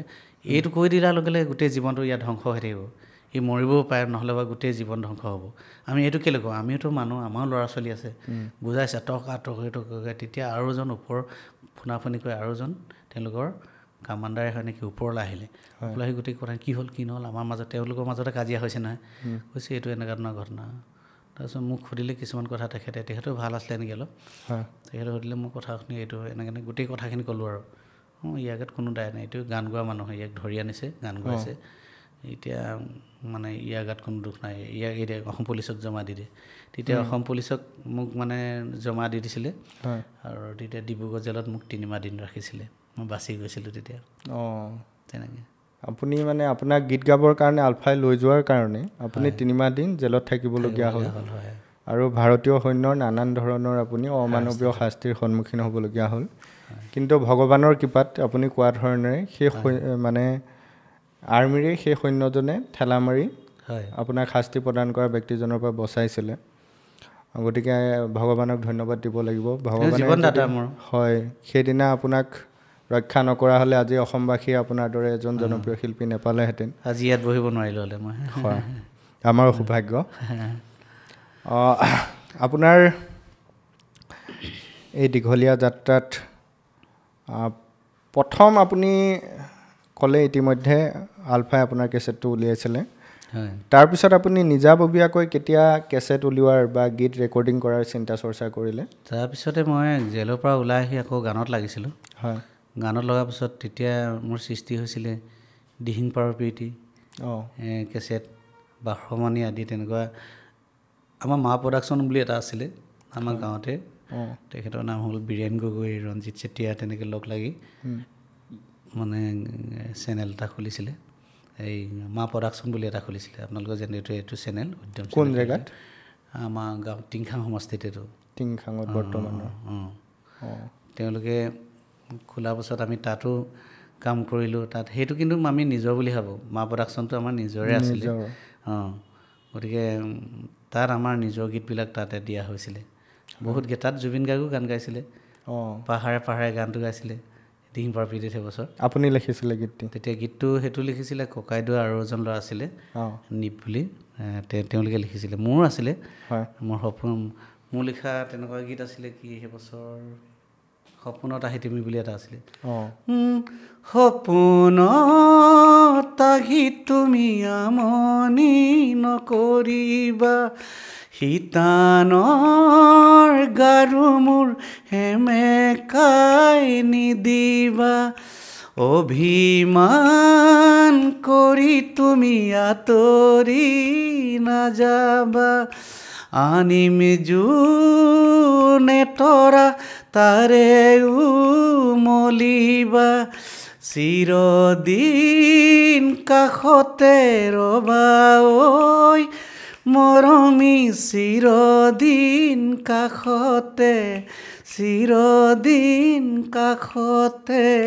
ৰবা সুন্দৰ এইবিলাক গীত আছিলে হয় আৰু তেতিয়া জুবিন গাৰ্গেও গাইছিলে পাহাৰে পাহাৰে বগাই গৈ আছিলোঁ আজলি নাগিৰি তোকে মই দেখিলোঁ হাঁহিৰে মহিলি মোক মোৰ জানৈ হাঁহিৰে মহিলি মোক এইটো বিখ্যাত গান আছিলে তেতিয়া অঁ গোটেই অসম তালফাল কৰি দিছিলে জুবিন গাৰ্গে হয় গতিকে বিৰাট ধুনীয়াকৈ চলিছিলে অসমৰ ৰাইজে আদৰি লৈছিলে এইবিলাক গীত তাৰপিছতে তেনেকৈ নিজৰ গানবিলাকলৈ আগবাঢ়ি গৈ থাকিলোঁ আৰু পাছত এন কে প্ৰডাকশ্যনত জড়িত হ'বলগীয়া হ'ল অঁ আপুনি আৰম্ভণিৰ পৰা বৰ্তমান পৰ্যায় পোৱালৈকে হয় আপুনি বৰ্তমান অসমৰ এজন অতি জনপ্ৰিয় গায়ক কণ্ঠশিল্পী সেইবুলি নহয় আৰু এজন সাংস্কৃতিক কৰ্মী বুলি ধৰিব পাৰে অসমৰ সাংস্কৃতিক পথাৰখনত আমি কাম কৰি থকা মানুহ বুলি আপুনি ধৰিব পাৰে কাম কৰি থকা মানুহ আপুনি বহাগৰ বসন্তৰ যিসমূহ অনুষ্ঠান হয় সকলোতকৈ বেছি অনুষ্ঠান কৰে অসমৰ ৰাইজৰ মৰমত সেইটো আপুনি সত্য বুলিও ক'ব পাৰে মই সত্য বুলি উপলব্ধি কৰোঁ কাৰণ কোনোবাৰে মোৰ প্ৰগ্ৰেম মোৰ কম নাথাকে হয় বহাগ মাহটো থাকে জেঠ মাহটো প্ৰায় বুক থাকে মোৰ কিন্তু এতিয়ালৈ কথাবিলাক অলপ বেয়া হৈছে কাহ আহিলে কৰোণা আহিলে হয় এতিয়া লাষ্টত যুদ্ধ আহিলে যোৱা বছৰ যুদ্ধৰ কাৰণে আমি সম্পূৰ্ণ বহাগ মাহটো কৰিব পাৰিলোঁ বহাগ মাহটো থাকিয়ে গ'ল হয় তাৰপিছতে আমাৰ মে' মাহটোত আচলতে পূৰা প্ৰগ্ৰেম থাকে সেই গোটেই প্ৰগ্ৰেমবিলাক কৰিব নোৱাৰিলোঁ যুদ্ধ বুলি যুদ্ধ নহ'লে বাৰু কিন্তু আমাৰ সাংস্কৃতিক কৰ্মীৰ কাৰণে সেইটো বহুত ডাঙৰ কথা হয় শেষৰ ফালে অনুষ্ঠানসমূহ বন্ধ কৰিবলগীয়া হয় কৰোণা কালত 2 বছৰ আমি গ'ল তেনেকৈ হয় তেতিয়া কৰিব নোৱাৰিলোঁ কা আন্দোলন আহিলে তেতিয়াও আমাৰ ৰখি গ'লোঁ স্তব্ধ হৈ গ'লোঁ আকৌ এতিয়া যুদ্ধ হ'ল যুদ্ধ নোৱাৰিলোঁ এতিয়া শেষত এতিয়া কিছু প্ৰগ্ৰেমৰ কাৰণে আমাৰ অলপ দিগদাৰ হৈছে আমি নিজেই এইটো কৰিবলৈ বেয়া পাইছোঁ এতিয়া লাহে লাহে কৰিবলৈ আৰম্ভ কৰিছোঁ আৰু জুবিন গাৰ্গ আমাৰ মাজৰ পৰা গুচি গ'ল গতিকে সকলোৰে মনবিলাক একদম বেয়া হৈ গ'ল এতিয়া ভাবিব নোৱাৰা এটা ঘটনা তেখেতৰ মহাপ্ৰয়াণ আমাৰ কাৰণে এইটো বহুত ডাঙৰ এটা ঘটনা মানে যিটো ভাবিব নোৱাৰোঁ আমি কেইদিনমানতো খাব নোৱাৰিছিলোঁ ভাত খাবলৈ দিগদাৰ হৈছিলে শুবলৈ ৰাতিপুৱাতকৈ চক খাই যাওঁ মানুহজন ওলাবহি নেকি এনেকুৱা ধৰণৰ লাগি থাকে অসমৰ কোনেও সহজভাৱে ল'ব পৰা নাই আৰু কেতিয়াও জুবিন গাৰ্গ যে এনেকৈ গুচি যাব আমি এইটো কল্পনাও কৰিব পৰা নাই মানে কেতিয়াও মানে কল্পনা কৰা নাছিলোঁ আমাৰ কাৰণে আচৰিত কথা এইটো তাৰমানে মানি ল'ব পৰা নাই একদম মানি ল'ব নোৱাৰোঁ আমি কোনো পধ্যে তেখেত যেন আছে এতিয়াও আমাৰ ভাৱ হৈ থাকে তেনেকুৱা হয় আৰু এইটোৱে আমাক বহুত দিগদাৰ কৰিলে সাংস্কৃতিক কৰ্মীসকলক সেইকাৰণে অকল মই বুলি নহয় দেই, এইটো ক্ষেত্ৰত আমাৰ সংস্কৃতি কৰ্মীখিনি বহুত দিগদাৰ পৰে। এতিয়া আপোনালোক এজন এডভোকেট, আপোনালোকৰ চলি থাকে, মাষ্টৰসকলৰ চলি থাকে, দোকানী চলি থাকে, গাড়ী মটৰ চব চলি থাকে, কিন্তু কেৱল বন্ধ হয় আমাৰ সংস্কৃতিক কৰ্মীখিনি। কিবা এটা হ'লে একদম সম্পূৰ্ণ স্তব্ধ। আপোনালোকে দৰমহা পাই থাকিব, আমাৰ কিন্তু দৰমহা নাই। কা বন্ধৰ সময়ত বা তাৰ আগত কৰোণা পেণ্ডেমিকৰ সময়ত কম বেছি পৰিমাণে সকলোৰে লোকচান হৈছে। হয়, দৰমহা পৰা মানুহবিলাকে দৰমহা পায়ে থাকিলে, দোকানীবিলাকৰ দোকান চলিয়ে থাকিলে, প্ৰায় গেলামালবিলাক আমি দেখিছোঁ বেছিহে চলিছিলে, তেনেকুৱা চলিছিলে। কিন্তু তেওঁলোকৰ একেবাৰে বন্ধ, সাধাৰণ জীৱন যাপনৰ পৰা বঞ্চিত হ'বলগীয়া হৈছিল। সকলোৰে কোনোবা নহয় কোনোবা ক্ষেত্ৰত অসুবিধাৰ সন্মুখীন হ'বলগীয়া হৈছিলে। এতিয়া আপোনাৰ চেনেলত মই এটা কথা ক'ম, হয়, এতিয়া বহুতে এতিয়া প্ৰগ্ৰেমবিলাক কৰিবলৈ লৈছে, কিন্তু সমালোচিত হ'বলগীয়া হৈছে। জুবিন গাৰ্গৰ এতিয়া ইমান দিন হৈছে, 1 মাহ পাৰ হৈ গৈছে, আপোনালোকে প্ৰগ্ৰেম কৰিছে, কিন্তু কিছুমান মানুহে প্ৰগ্ৰেম কৰিবলগীয়া হৈছে কি কাৰণে বা পাতিবলগীয়া হৈছে এই সাংস্কৃতিক কৰ্মীখিনিলৈ চাই। হয়, সৌদিনা এটা ঘটনা হ'ল, ৰাজীৱ শদিয়া, আমাৰ মৰমৰ শিল্পী ৰাজীৱ শদিয়া নাইকিয়া হ'ল, গণশিল্পী, তেওঁ নাইকিয়া হ'ল। তেওঁৰ লগত বজোৱা ল'ৰাটো কেইবাজনো আছিলে, তেওঁলোকৰ প্ৰগ্ৰেমবিলাক নাইকিয়া হ'ল। বিভিন্ন কেইবাজনো বা বেলেগ গায়কৰ লগত এতিয়া সোমাইছে, 2-এখন প্ৰগ্ৰেম কৰি চলি আছিলে। এতিয়া এই ঘটনাটো হোৱাৰ পাছত মানে এতিয়া আকৌ প্ৰগ্ৰেম নাইকিয়া হৈ থাকিলে। সিদিনা ৰাজীৱ শদিয়াৰ যোনজন কীবৰ্ডিষ্ট, তেওঁ কীবৰ্ডখন বিকি দিবলগীয়া হ'ল। যিজন ল'ৰা দুখীয়া ঘৰৰ ল'ৰা, কীবৰ্ডখন লয় বহুত কষ্ট কৰি 1.5-2 লাখ টকা দি কীবৰ্ডখন লয়, এতিয়া বিকি দিয়াৰ পাছত ঘৰ বহুত ধাৰ ধুৰ মাৰিলে তেওঁ, কিন্তু এতিয়াতো তেওঁ আৰু এখন কীবৰ্ড কিনিবলৈ তেওঁৰ সামৰ্থ্য নাই। সেই সংস্কৃতি প্ৰতিভাটোৰ কথা কৈছোঁ, ইমানতে স্তব্ধ হৈ যাব নেকি? গতিকে অসমৰ ৰাইজে সমালোচনা নকৰিবলৈহে কওঁ মই। কোনোবা যদি প্ৰগ্ৰেম কৰিবলৈ যায়, আমাৰ কথাখিনি বাদেই ধৰিছোঁ, আৰু আমাতকৈতো এতিয়া নাইকিয়া ল'ৰা আছে যিবিলাকে বজাই খাই থাকে, গীটাৰ এখন বজাই খাই থাকে, তেওঁলোকক প্ৰগ্ৰেম কৰিবলৈ দিব লাগে, অসমৰ ৰাইজে উৎসাহ যোগাব লাগে। মই সেইটো ভাবোঁ। আপোনালোকৰ চেনেলটোৰ জৰিয়তে মই আহ্বান জনাম ৰাইজক। গতিকে ইমান সমালোচনা কৰিব নালাগে আৰু। সেইজন ল'ৰা কেনেকৈ চলিব, বজাই থকা ল'ৰাজন? যিসমূহ বেলেগ এটা কাম কৰিব নোৱাৰে এতিয়া। দল, সংগঠন, যুৱ সংঘ বা সাধাৰণ ৰাইজে যিসমূহ অনুষ্ঠান পাতে, তেনেধৰণৰ অনুষ্ঠান আৰু হওক, সেই কামনা কৰিছে আপুনি? কামনা কৰিছোঁ, হয়। কিন্তু 2-1 এই ক্ষেত্ৰত আপুনি অসমবাসী ৰাইজক অনুৰোধ জনাওক বা কওক যে 2-1 এনেধৰণৰ অনুষ্ঠানবিলাক বেছিকৈ পাতি থাকিলে 2-1 বিতৰ্ক কৰি কয় যে চান্দা তোলা, অসমত সংস্কৃতিটো বাঢ়ি গৈছে, অনুষ্ঠান পাতিবৰ কাৰণে চান্দা তোলা হয় সাধাৰণতে, পাতিবলৈ ইচ্ছা গৈছে নিজৰ টকা পইচাৰে পাতক, এনেধৰণেও বহুতে কোৱা পৰিলক্ষিত হয়।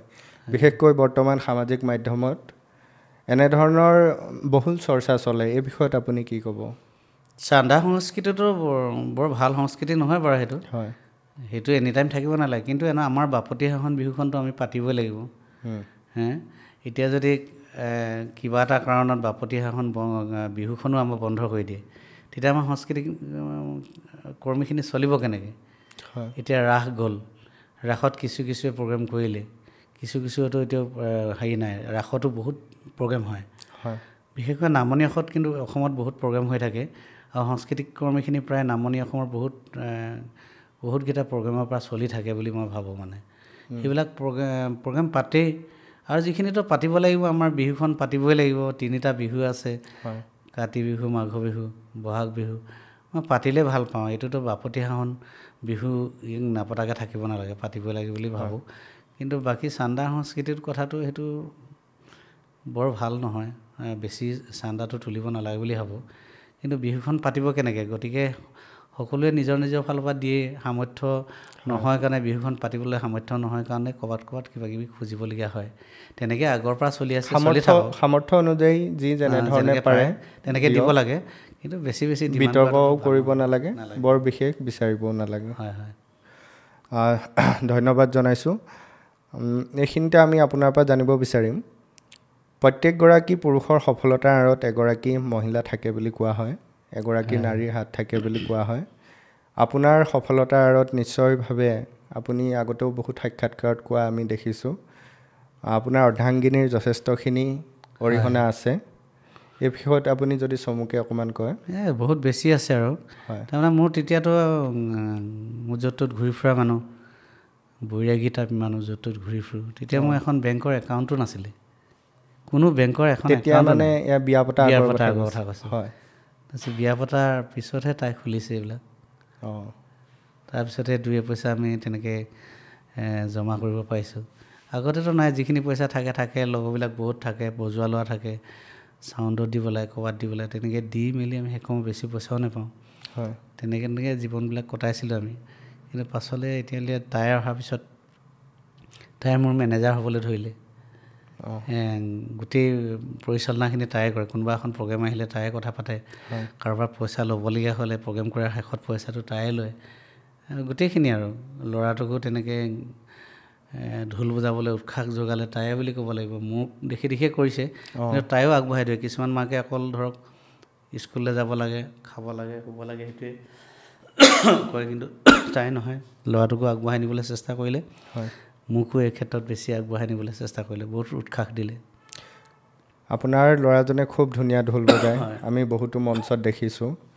কিন্তু দুখৰ বিষয় যে এই বিষয়টো কিছু সংখ্যকে অকণমান বিতৰ্কৰ সৃষ্টি কৰিছিল যে আপুনি তাৰ অৰ্থনৈতিক আপোনাৰ ক্ষেত্ৰত লাভান্বিত হ'বৰ বাবে আপোনাৰ পুত্ৰক মঞ্চত ঢোল বজাবৰ বাবে তেখেতক লৈ আহে বহু ৰাতিলৈকে ঢোল বজোৱাই কষ্ট দিয়া হৈছে এই বিষয়ত আপুনি কি ক'ব হয় সমালোচনাটো আচলতে মই জীৱনত বহুত পালোঁ সমালোচনাক আপুনি কেনেদৰে গ্ৰহণ কৰে সমালোচনাটো মই খুব বেয়া পাইছিলোঁ মই ভাবিছিলোঁ মানে সমালোচনাবিলাক গঠনমূলক হ'ব লাগে বুলি মই ভাবিছিলোঁ খুব যেনে তেনে কয় তেতিয়া ল'ৰাটোৰ কথাকে কৈছিলে এই বিপিন চাওডাঙৰ ল'ৰা এটা আছেনে ঝঁটলা বোলে চুলি কেঁকুৱাকৈ বোলে এই ঝঁটলা ল'ৰাটো লৈ ফুৰে বোলে সি বোলে সেইটোক লৈ পিনি ধন ঘটে বোলে তাৰ বিষয়ে সেইটোতো একো নজনা ল'ৰা তাৰ কথাত ইমান বেয়াকৈ ক'বলৈ দৰকাৰ নাই মোক কৈছে বাৰু আৰু সমালোচনা কৰাৰ নামত কেৱল সমালোচনা কৰে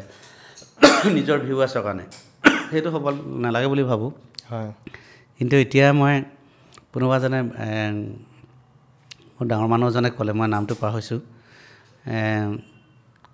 আচলতে যোগ্যতা থাকিলেহে মানুহ সমালোচিত হয় এই কথাষাৰ তেখেতে লিখিছে একেবাৰে অসমীয়া সাধাৰণ ভাষাত একেবাৰে কয় যে ফল মূল থকা গছলৈহে ফৰমুঠি মাৰে মানুহে তেতিয়াৰ পৰা মই এইবিলাক বৰকৈ পাত্তা দি দিয়া হ'লোঁ আৰু যাৰ যোগ্যতা থাকে সিহে সমালোচিত হয় এনেকৈ কথাষাৰ ডাঙৰ মানুহজনে কোৱা কথা মহৎবাণী এটা পালোঁ সেইদিন ধৰি মই এইবিলাক সমালোচনালৈ গুৰুত্ব নিদিওঁ আৰু আটাইতকৈ ডাঙৰ কথা মই যেতিয়াৰ পৰা সমালোচনা হৈছিলে তেতিয়াৰ পৰা মই ফেচবুকটো বাদ দিলোঁ গতিকে মোক কোনোবাই যদি সমালোচনাও কৰে মই সেইবিলাক মই গম নাপাওঁ যদি মোক মানুহজনীয়ে কয় যে আপোনাক এইটো ক্ষেত্ৰত লৈ সমালোচনা কোনোবাই কৰিছে দেই তেতিয়াহে মই গম পাওঁ কিন্তু আজিকালি তাইও সেইবিলাক আওকাণ কৰিলে প্ৰথম খুব বেয়া লাগিছিলে মাজতে ওলাইছিলে এইবাৰ বিপিন চাওডাঙে গেৰুৱা বসন পিন্ধিলে এটাক লৈ সমালোচনা কৰিছে বিজেপিত জইন কৰিলে সেইবিলাক একদম গোকাত মিছা কথা আছিলে মই যেতিয়া প্ৰথমবাৰ সমালোচনা হৈছিলে বিজেপি কথাটো সৰ্বানন্দ সোণোৱাল ককাইদেউৰ ওচৰলৈ গৈছিলোঁ তেতিয়া তেখেতে CM তেখেতে কথা প্ৰসংগতে মোক কৈছিলেই বিপিন তোমাক কিন্তু অসমৰ ৰাইজে বহুত ভাল পায় আকৌ তুমি ৰাজনীতি এইবিলাক নকৰিবা আমি কৰিছোঁ আমিয়ে কৰিছোঁ তুমি নকৰিবা কিন্তু নহয় দাদা মই কেতিয়াও ৰাজনীতি নকৰোঁ তেওঁৰ আগতো মই কৈ থৈ আহিলোঁ আপোনাৰ ভৱিষ্যত একো পৰিকল্পনা নাই তুমি এইবিলাক নল'বাই সৰ্বানন্দ ককাইদেউ ইমান বেয়া মানুহ নহয় তেওঁলোকে যেনেকৈ সমালোচনা কৰিছে যে ইমান বেয়া মানুহ নহয় তেখেতে মোক মানে কেতিয়াও ৰাজনীতি পথাৰলৈ আহিবলৈ অনুৰোধ কৰা নাই তেওঁ নালাগে বুলি ক'লে আৰু এজন মানুহ পালোঁ মই আপোনাক কৈ যাম আৰু তেতিয়া সেই সৰ্বানন্দ সোণোৱাল ককাইদেউ ওচৰৰ পৰা ওলাই আহিয়ে মই বাহিৰত দেখিছোঁ কেইটামান চেনেলে পূৰা চিঞৰি আছে বিপিন চাওডাঙে গেৰুৱা বসন পিন্ধিব CMৰ ওচৰত লগ কৰিলে কিন্তু নহয় মই বেলেগ এটা কামতহে গৈছিলোঁ আজি আপোনাৰ চেনেলত কৈছোঁ 1 টকা 1 পইচা আজিলৈকে মই চৰকাৰৰ পৰা লোৱা নাই 1 পইচা এটা কোনো লোৱা নাই মই আৰু আপোনাৰ ৰাজনৈতিক দলৰ পৰা গীত গাবৰ বাবে আজিলৈকে অনুৰোধ অহা নাই নেকি অনুৰোধ আহিছে বহুত ৰাজনৈতিক দল কেৱল বিজেপি কংগ্ৰেছ বুলি নহয় চব দলৰ পৰা আহিছে কালিও ফোন কৰিছিলে আমাক গান এটা গাই দিব লাগে আপুনি মই প্ৰত্যাখ্যান কৰিছোঁ মই এইবিলাক গীত নাগাওঁ ৰাজনীতিক গান নাগাওঁ মই তাৰপিছতে মই সৰ্বানন্দ ককাইদেৱে তেনেকৈ ক'লে তেতিয়া বিজেপি চৰকাৰ চলি থাকিলে তাৰপিছত কিছুদিনৰ পাছত মই তৰুণ গগৈদেৱৰ যেতিয়া মহাপ্ৰয়াণ হ'ল তেওঁ গুচি গ'লগৈ আমাৰ মাজৰ পৰা তৰুণ গগৈদেৱক লৈ এটা গীত লিখিছিলোঁ সেইটো কিন্তু ৰাজনৈতিক গীত নহয় তেখেতক মই খুব ভাল পাইছিলোঁ তৰুণ গগৈদেৱক সেই দুৰন্ত তৰুণ বুলি সুনীত গগৈ তেওঁ লিখিছিলে ময়ো দুয়োটাই আমি লিখি পিনে এটা গীত কৰিছিলোঁ মোমাইদেউ তৰুণ বুলি অকণমান যদি গুণগুণাই দিয়ে মনত নাই নহয় এতিয়া গানটো ঠিক আছে বাৰু হ'ব মোমাই দেউ তৰুণ পূবৰে গৰুণ তেনেকুৱা গীত এটা আছিলে মানে প্ৰয়াত মুখ্যমন্ত্ৰী তৰুণ গগৈদেৱৰ কাৰ্যকলাপে বা তাতো কেইজনমান আকৌ ক'লে মানে ই তেখেতৰ ব্যক্তিত্বই আপোনাক আকৰ্ষিত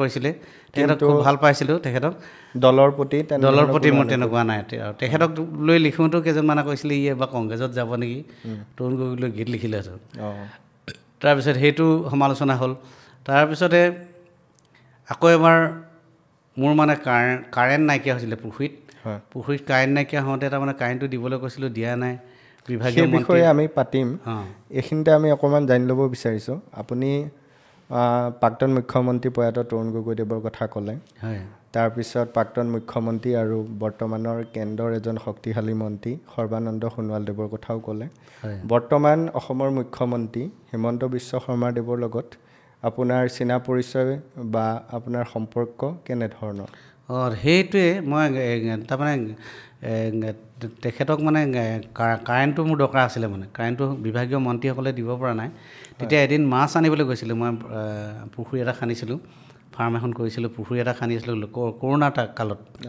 কৰোণা কালত মই পুখুৰীটো খান্দিলোঁ কিন্তু কাৰেণ্টটো নাই পথাৰত কাৰেণ্টটো বহুতবাৰ চেষ্টা কৰিলোঁ মানে বিভাগীয় মানুহলৈ পৰা নাই তেতিয়া মানুহে ক'লে চিএমক ক'লে কিন্তু হৈ গ'ল হ'লে কামটো তেতিয়া মই নলবাৰীলৈ মাছ আনিবলৈ গৈছিলোঁ মোৰ মানুহজনী আৰু মই তেতিয়া আমি চিএমৰ ওচৰত মানে সোমাই দিছিলোঁ নলবাৰীত গৈছিলোঁ কিন্তু মই গুৱাহাটীত তেখেতক লগ কৰিলোঁ তেখেতক লগ কৰোঁতে বিপিন আহিলা খুব ভাল লাগিছিলে এতিয়া মানুহজন বিপিন আহিলে কেনেকুৱা খবৰ কি কথা কি কৰি আছে মই ক'লোঁ তেতিয়া পুখুৰীত এনেকৈ পুখুৰী এটা খান্দিছোঁ কাইলৈ মাছ আনিবলৈ গৈছোঁ আপোনাক নতুন মুখ্যমন্ত্ৰী হৈছে আদৰণি এটা জনাই থৈ যাওঁ বুলি আহিলোঁ সোমালোঁ এনেকৈ ক'লোঁ আৰু ৰাজনীতিত নাহিবা তেখেতে প্ৰথমে কৈছে মোক তুমি আকৌ ৰাজনীতিত নাহিবা তোমাক অসমৰ ৰাইজে বহুত ভাল পায় একেটা কথাকে সৰ্বদা যিটো কথা কৈছিলে এতিয়া জনপ্ৰিয় মুখ্যমন্ত্ৰী বুলি ক'ব লাগিব হিমন্ত বিশ্ব শৰ্মাদেৱে মোক তেনেকৈ কৈছিলে ৰাজনীতিলৈ নাহিবা আকৌ ঠিকে আছে বোলে কাৰেণ্টটো হৈ যাব চিন্তা নকৰিবা কিছুদিনৰ পিছত কাৰেণ্টটো হৈ গ'ল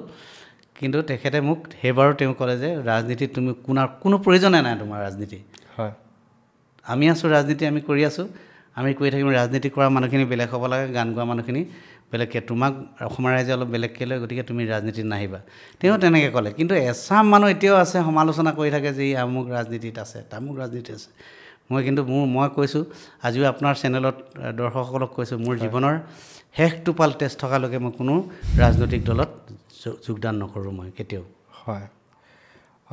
ৰাজনীতিৰ কথা বতৰা চলি আছে এইখিনিতে আপুনি অসমৰ বৰ্তমান মুখ্যমন্ত্ৰীৰ প্ৰতি কি অনুৰোধ জনাব যে অসমৰ সাংস্কৃতিক জগতখন আপুনি কেনেদৰে আগন্তুক বিচাৰে বা সমগ্ৰ অসমখনৰ আপুনি কেনেধৰণে বিচাৰে আগন্তুক দিনত এই বিষয়ে আপুনি কি অনুৰোধ জনাব বিচাৰিব মুখ্যমন্ত্ৰীক অনুৰোধটোতো মই ডাঙৰ অনুৰোধ জনাবই বিচাৰিম কিন্তু সেইটোত হ'লেও আমাৰ সৰু সৰু মানুহৰ কথাবিলাক তেখেতলোকৰ কাণত জানো পৰিব সেইটোৱে মই বিচাৰোঁ পৰিব বুলি আশা ৰাখিছোঁ মই বিচাৰোঁ আমাৰ সাংস্কৃতিক কৰ্মীখিনি বহাগ মাহটোৰ ওপৰত নিৰ্ভৰ কৰে বহাগ জেঠ এই বহাগ জেঠত যাতে তেখেতলোকে এই ইলেকশ্যন পাতিব নালাগে অন্তত মানে চেণ্ট্ৰেলক অলপ জোৰ কৰিব লাগে যে অসমত ইলেকশ্যনটো বিহুত পাতিব নালাগে অকল বিহু মই 7 দিনৰ কথা কোৱা নাই গোটেই বহাগৰ মাহটো বিহু হৈ থাকিলে জেঠতো হয় বিহু বসন্তৰ সময়খিনি যাতে ইলেকশ্যন পাতিব নালাগে আৰু আমাৰ অসমীয়া বাপতিসাহোন বিহু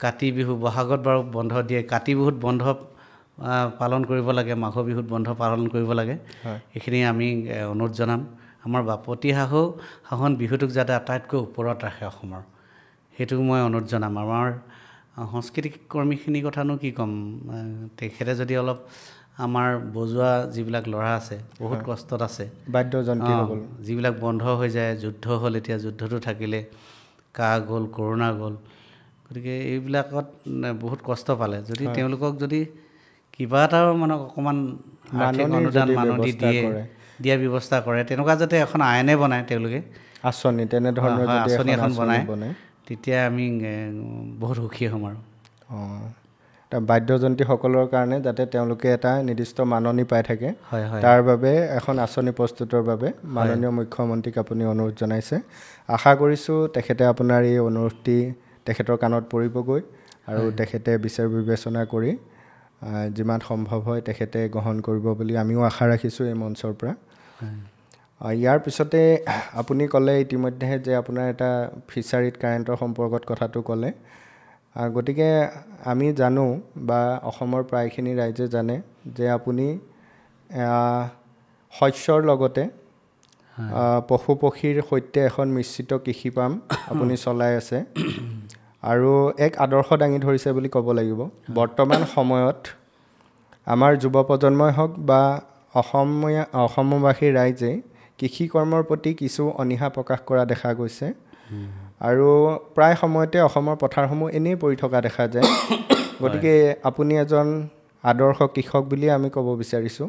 আপুনি অসমৰ কৃষক ৰাইজৰ প্ৰতি বা নৱপ্ৰজন্মৰ প্ৰতি এই বিষয়ত কি ক'ব বিচাৰিব? মই ডাঙৰ কৃষক নহয়, কিন্তু মই হালোৱা সজোৱা মানুহ। মই গাঁৱৰ কথাবিলাক মই বুজি পাওঁ। গাঁৱত খেতি কৰিবৰ কাৰণে মানে চৰকাৰে সেইখিনি অলপ সুবিধা কৰি দিব লাগে। পানী যোগান যদিও এতিয়া দিছে, কিন্তু পথাৰলৈকে আমাৰ পানীবোৰ নাযায় দেখোন। সেইবিলাক যোৱা ব্যৱস্থাটো কৰিব লাগে। আৰু বহুত বিপদত পৰি থাকে। খেতি কৰিবলৈ যাওঁতে মই নিজেই খেতি কৰিছোঁ বা পশুধন পালন কৰিছোঁ, হাঁহ কুকুৰা পালন, গাহৰি পালন কৰিছোঁ। এতিয়া গাহৰি ক্ষেত্ৰত কৰিছোঁ। আমাৰ অসমত কথাটো নাই, ভাৰতত আছে নাই মই নাজানো। এতিয়ালৈকে গাহৰি ভেকচিনটো নাই। আফ্ৰিকান চুইন ফ্লু নামৰ এটা বেমাৰ আছে, যিটোৱে মানে এতিয়া গাহৰি আমিও পুহিছোঁ, কিন্তু বহুতে মোৰ লগৰো বহুতে পুহিছে। এতিয়া শ গাহৰি বেমাৰ হৈ আছে, তাত বচাব পৰা নাই, কোনোপধ্যে নেবাচে, কাৰণ আজিলৈকে গাহৰি ভেকচিন উলিওৱা নাই। এইটো যদি চৰকাৰে অলপ পদক্ষেপ লয়, গাহৰি ভেকচিনটো যাতে দিবলৈ চেষ্টা কৰে।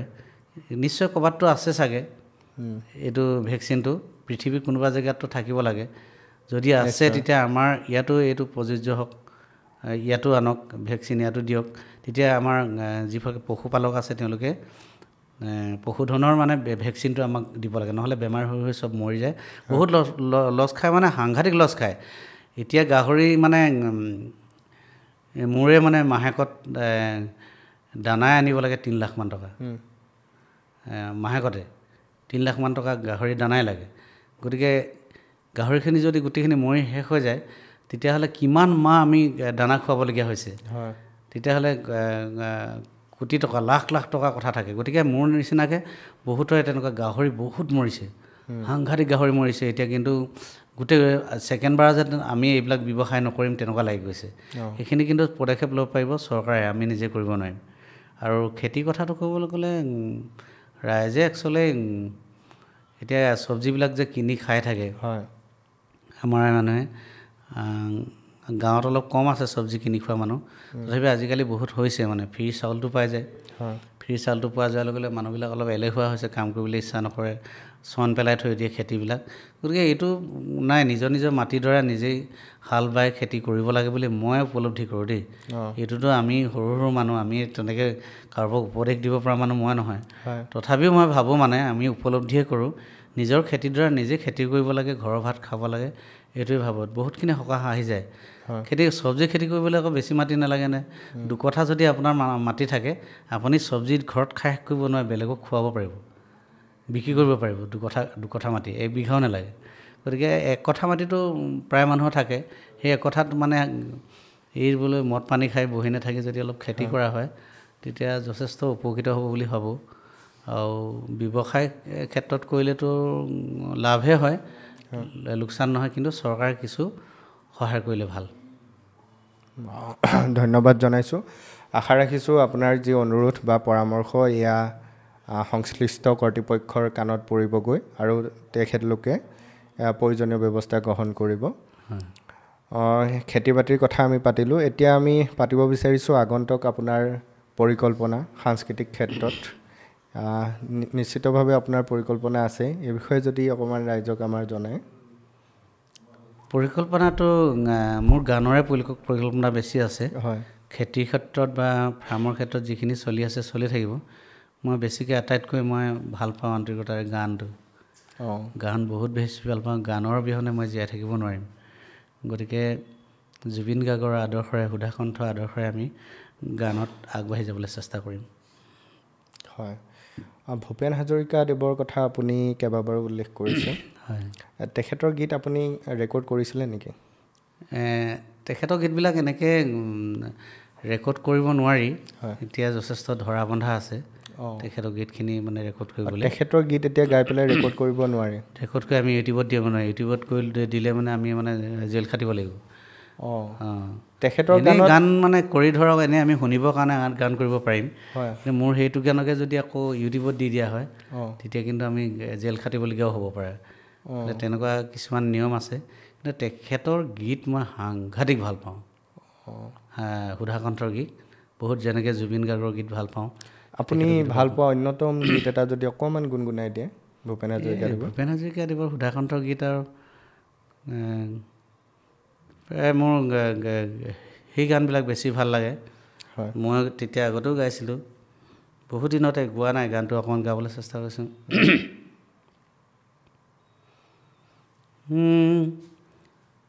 জীয়াই থকা যুঁজতে নামিছা মৃত্যু শপত খাই লুইত পৰিয়া ডেকা বন্ধু তোমাৰ তুলনা নাই জীয়াই থকা যুঁজত নামিছা মৃত্যু শপত খাই ধন্যবাদ জনাইছোঁ আশা ৰাখিছোঁ আমাৰ নৱাগত দৰ্শকেও ভাল পাব গীত আমাৰ এই নতুনকৈ আৰম্ভ কৰা উদ্যম নামৰ পডকাষ্ট অনুষ্ঠানটিৰ আজি আৰম্ভণি খণ্ডত আপুনি আহি উপস্থিত হৈ আমাৰ উদ্যম ষ্টুডিঅ'টি উদ্বোধন কৰিলে আমাৰ প্ৰথম পডকাষ্ট অনুষ্ঠানটিৰ প্ৰথম সাক্ষাৎকাৰ আপুনি প্ৰদান কৰিলে তাৰ বাবে আপোনাক ধন্যবাদ জনাইছোঁ আপোনাৰ লগত